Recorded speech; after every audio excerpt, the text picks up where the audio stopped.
Golf Central on YouTube, brought to you by the Rogue ST Woods and Irons from Callaway. Hello, I'm Anna Jackson, and this is your Golf Central update. So with more from the US Women's Open this week, here is Amy Rogers. Well, the party is underway. You can hear the music playing here at Pine Needles as well, and there are a lot of big storylines shaping up as the U.S. Women's Open gets underway.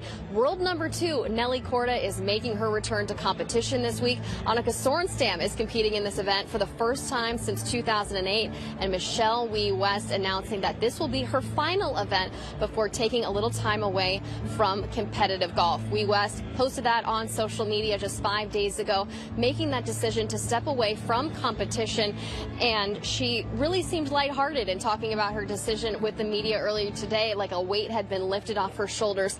She had dealt with so many injuries throughout her career and easily could have walked away a number of times. I spoke with her earlier today and asked about her decision to walk away now. You know, it's something that, over the last couple of years, I haven't played a full schedule in a while, and it's definitely always been on the back of my mind. It is what it is. I'm also very proud of the resiliency that I've shown over the years, and I made a lot of comebacks in my career. Definitely not even close to Tiger, but I'm just so proud of myself. And now I just have time to do things that I'm really passionate about and never had time to do. So I definitely want to stay in the game of golf and definitely work to help the tour become a better place. Help female golfers. So finally have time to do that. So I'm really excited to do so. Wie West says that she has been thinking about this decision for quite some time, and the choice to walk away here at Pine Needles is a fitting one as she captured the 2014 U.S. Women's Open, that one that she said meant most to her in her career. She captured just up the road here at Pinehurst Resort. Well, while we're saying goodbye to one player, we're saying hello to another, with Nelly Korda making her return to competition. She makes her first start here this week since undergoing surgery to have a blood clot removed in her arm, and she seemed a little nervous as she met with reporters earlier today, outlining for the first time what happened back in March when she was diagnosed with that blood clot. She said she simply started feeling a little funny. She reached out to her doctor, who recommended that she go ahead to the emergency room, and it was there that she was diagnosed with that blood clot. About a month later, she underwent surgery near her home in Sarasota, and then says she underwent extensive rehab in Carlsbad, California, before making the decision about when and where to return to competition. I didn't want my first event back being the U.S. Women's Open, but, I was just more of thinking, like, I want to be 100%, and that's all I was thinking. And then when I was 100%, I was going to set my eyes on what event I could come back at. Yeah. Kent, on your right. Has the time away from the sport changed your perspective at all about playing out here and being one of the faces of the tour? Yeah, for sure.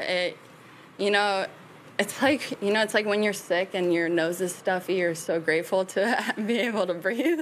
I feel like it's the same way. Like when it's kind of taken away from you, you kind of sit back and you realize like how amazing of a sport it is, and then how you can travel the world and how you can just do what you love. And yeah, I definitely missed it. Last 3 questions down the line, Shane, Beth, and Jonathan. I had the perspective question also, but so I'll ask you this. There may come a time when you get back in the thick of it and you kind of, it's easy to lose perspective again, isn't it, once you're over it? Do you think this is something you'll take with you and be able to kind of use it in the future to steady yourself and sort of remember to be grateful and all that kind of thing? I think golf is a sport that really humbles you anyways, so I think I won't have an issue with that. There's always like a hiccup here and there in a season that really makes you step back and kind of respect the game, and again, it just humbles you as well, and it doesn't make you too cocky. And Korda seemed to be holding back some tears as she talked about her time away from the tour, and really just seemed utterly grateful just to be back out here, simply being able to compete again. She said she really hasn't thought beyond just getting to that first tee and hitting that first tee shot on Thursday. Another player looking forward to Thursday is world number 1, Jin Young Ko. I had a chance to speak with her earlier today about her decision to arrive here on site to Pine Needles 5 days ahead of the U.S. Women's Open. I didn't play match play, so I had a lot of time. So I want to coaches bring him here. So I want to practice with him for my swing, something fixed. And I practiced hard last 5 days in here, and yeah, it's tough time, but I had great time with my swing coach. What are some of those things that you are trying to fix, as you say, with your swing? Well, I like around the greens, like short game or backswing, little things, just not big things, just like tempo, and just don't move something like a hand. So just keep my spine, something like this, and yeah, I practice, I think, over 10 hours every day. So it's hard, but it was good. Ko will be chasing the third leg of the career Grand Slam here at Pine Needles, having already won the Chevron Championship and the Amundi Evian Championship. Well, today at the Men's NCAA Championships went from 8 to 2 as host school Arizona State will square off against the 4-seed Texas for the national title in tomorrow's finals. So the Sun Devils look to claim their first national title in 26 years. So let's hear from head coach Matt Thurmond.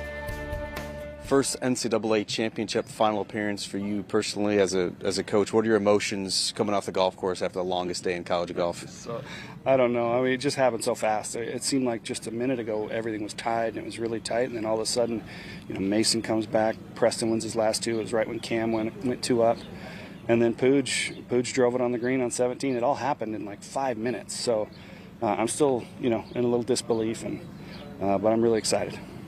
Let's start with your star freshman, Preston Summerhays, goes out and beats Haskins Award winner Chris Goddard 7-5 in the morning. Then he has one of the wildest matches you could possibly imagine, huge lead, ends up birdieing the last 2 holes to win the match. What did you learn that you may not already have known about Preston Summerhays?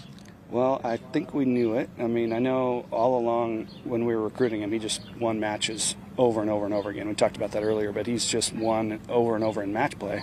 There's something he really likes about it. And, I mean, this morning, seeing him do that, we paired him up against Highsmith this afternoon. And, I mean, Highsmith's awesome. What a back nine he had, right? And there was that moment, where they were tied. And I'm like, should I go say something to Preston? Should I make sure he's okay? I'm like, no. Preston's fine. Preston's a mature player. And sure enough, he birdies the last 2, and I didn't see any shots he hit the whole day.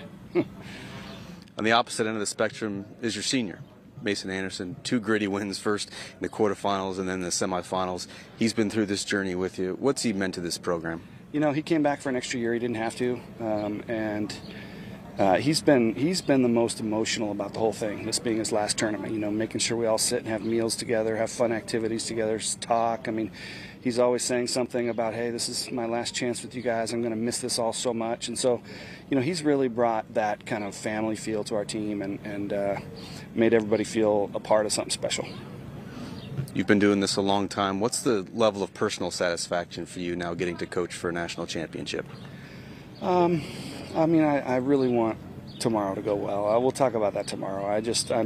I'm happy to play, but I really want to just play well tomorrow. Our guys have worked really hard, and we're going to have to beat somebody really, really good that's feeling just as excited as we are. But I'm happy we're playing tomorrow, and if things go well, I'll be even happier. What are you expecting from the home crowd tomorrow as you guys play for a national championship? Hopefully they'll be here. It was great, to hear the noise from across the course when guys did things well. But our guys are going to do what they're going to do regardless. So there's a lot of passionate people out here. We appreciate them all so much. And by the way, the volunteers and the staff, I mean, just an incredible championship that's been happening. And our fans and our staff and our supporters and families, it feels really cool out here right now. Congratulations on making this far. We'll see you tomorrow. Thanks a lot.